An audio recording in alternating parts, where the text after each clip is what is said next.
Welcome to the Dr. Mudgil podcast. This is episode 75. We're at the end of April here. Just getting ready for May. It's been an exciting week. The Knicks made it to the second round of the playoffs for the first time in 10 years, which is amazing. So super psyched for the Knicks and all my fellow Knicks fans out there. I think the next game is on Sunday, and we're playing the Heat, so it should be a good series.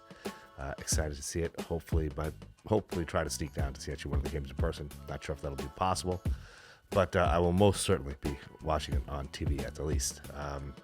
So this week we are going to talk about something I get asked a lot about, probably like 5 to 10 times a day when I'm seeing patients.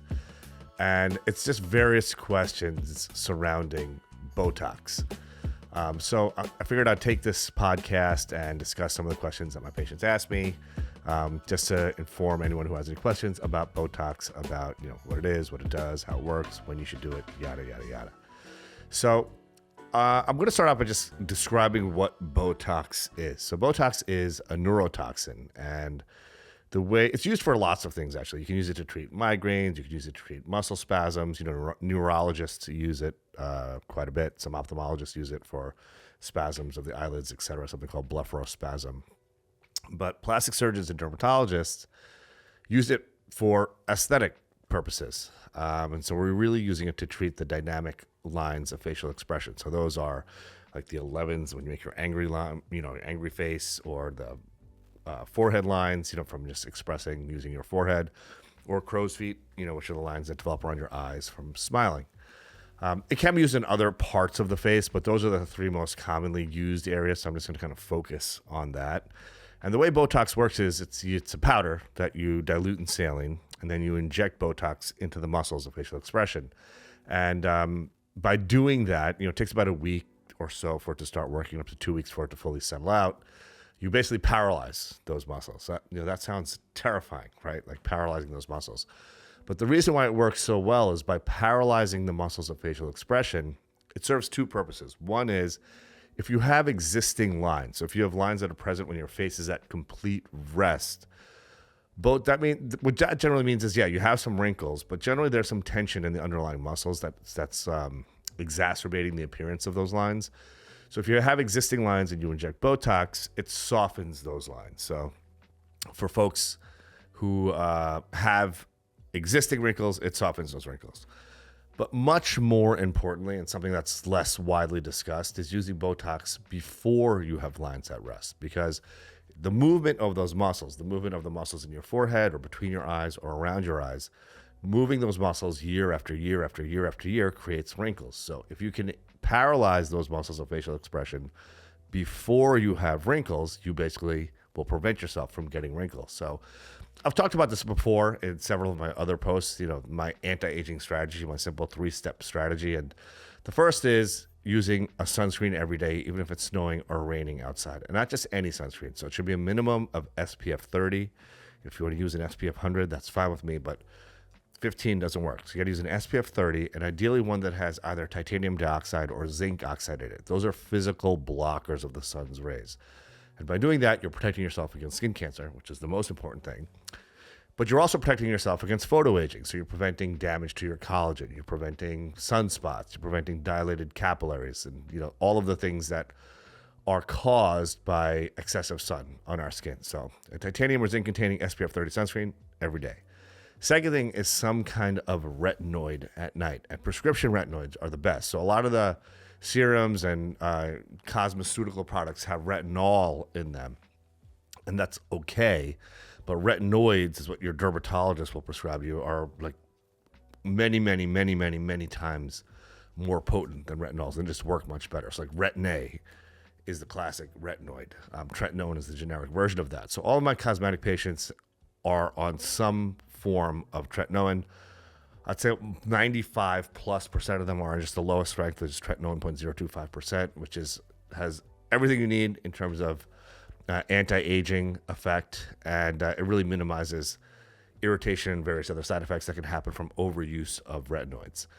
So that's two. So one is sunscreen that has titanium or zinc in it, SPF 30. Two is some kind of retinoid at night. And the third thing is preventive Botox. So I always use this as an example. So Botox, it typically lasts like 3 to 4 months. Some patients will last up to 6 months. I think, kind of fully peters out by 6 months in almost every patient. So most of my regulars get Botox twice a year, every 6 months. Some come every 4 months. It depends. Like myself, I do Botox on myself. The Botox gets metabolized really, really fast. So I do it on myself, honestly, like every 3 months. I have access to it, so it's easy for me to do that. But say for most of my regular patients, it's generally every 6 months. Some folks is every 4 months. So I use this as an example a lot. So I've been doing Botox on my wife since she was 29, since we were dating. And,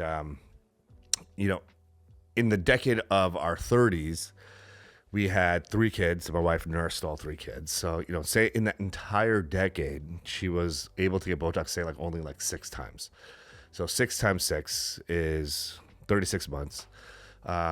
So for 3 years of that decade, she wasn't making wrinkles, right? So because she had Botox and it was preventing the movement of those muscles of facial expression, which cause wrinkles. So that's kind of how it works. So a lot of people ask me, when should I get Botox? Well, it's different for different people. So for darker skinned folks like myself, you can wait a pretty long time before you get Botox. For most darker skinned folks, generally late 30s, early 40s.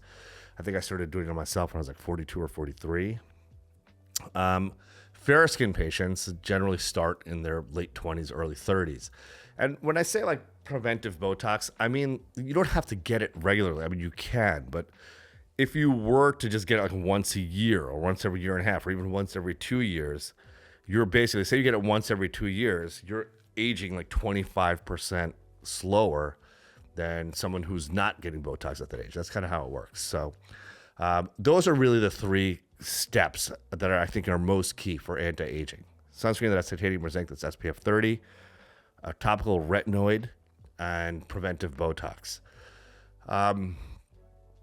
So the next question I get asked is, well, there's all these different types of, quote unquote Botox. So Botox is a brand. It's the sort of the OG of neurotoxins, but there are a few other things that are out there on the market.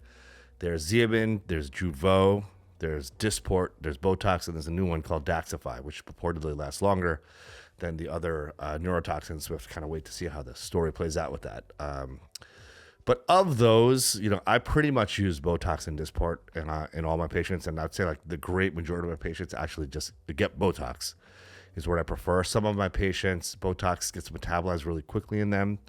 So I use Dysport in those folks. For those particular patients, Dysport just lasts longer. For instance, in myself, I actually prefer Dysport. It lasts a little bit longer in me than Botox. But everyone is different. So for most of my patients, or particularly for all my first-time patients, we generally do Botox. Xeomin and Jeuveau, I don't really love that much. They're they're less expensive than Botox, which is why a lot of providers like to use them. So a lot of times in those spas you see all over the place where you just kind of walk-in Botox places, there's a whole bunch of them in Manhattan, I'm sure, all over the country. They typically use Xeomin or Jeuveau. It's just a cheaper product, and I think their margins for those types of places, it's just more efficient, cost-effective for them to do that. But I don't use them in my own practice because they really don't last very long. Jeuveau, honestly, to me, lasts 3 or 4 weeks, and Xeomin is pretty much the same thing. It doesn't really last a long time. Like I said, I prefer Botox, and me personally, I prefer Dysport. So that's what I use in my practice. Again, the question that I get asked a ton is, should I get Botox? Or, what do you think about Botox? My answer to that always is, it's yes, but I'm not pushy about it. I think in the right patient, I tell my patients all the time, listen, yeah, it's a great product and it will definitely have huge effects in terms of aging, but you don't necessarily need it yet. I think maybe 4 or 5 years we'll have this discussion, or maybe next year we'll have this discussion. But for some patients that I'm starting to see them start to develop some very subtle lines at rest, then I say, yeah, you know what, try it. I think you're going to love it. I've never had anyone not like Botox. We can figure out what your, if say you do like it, we can figure out what your plan is going forward. Maybe you'll get it once a year or once every couple of years. What I also get asked a lot is, a lot of my patients will come to me with bags of products that they're using, like this serum and vitamin C and E serum and, all these other kinds of serums. And what I always tell my patients is if you're not doing the three things that I discussed, namely using a good sunscreen every day, using a retinoid, and getting preventive Botox if you're a good candidate for it, wasting your money on all of that stuff is literally like throwing your money down the toilet. Like that's like 0.01% of anti-aging. The things I just described to you are like 99+% of strategies to prevent our skin from aging. Now, say you are doing the big three things that I discussed. If you want to get a vitamin C and E serum and some other serum, it's not going to hurt you. You know, they're not dangerous products. They're just not as helpful as they're purported to be. So what I generally tell my patients is, listen, any money you would spend on that like $300 serum, just like put it aside. And then the next time you have a compulsion to do that, just put that money aside. And when you have enough funds to get a Botox treatment, then I would opt to get that. Even if that's every 3 years, like once every 3 years, you're doing much more for your skin in terms of anti-aging than like using a $300 serum every day. So that's the 411 on Botox. If you guys have any questions about Botox, I'm sure I didn't cover everything about it in this podcast, but you can just drop them in the comments below, and we'll just fire off like an Ask Dr. Mudgil or something like that, just answering whatever questions you might have. So that's a wrap. I hope you all have a wonderful, restful weekend and are ready to crush the week ahead. Let's get it.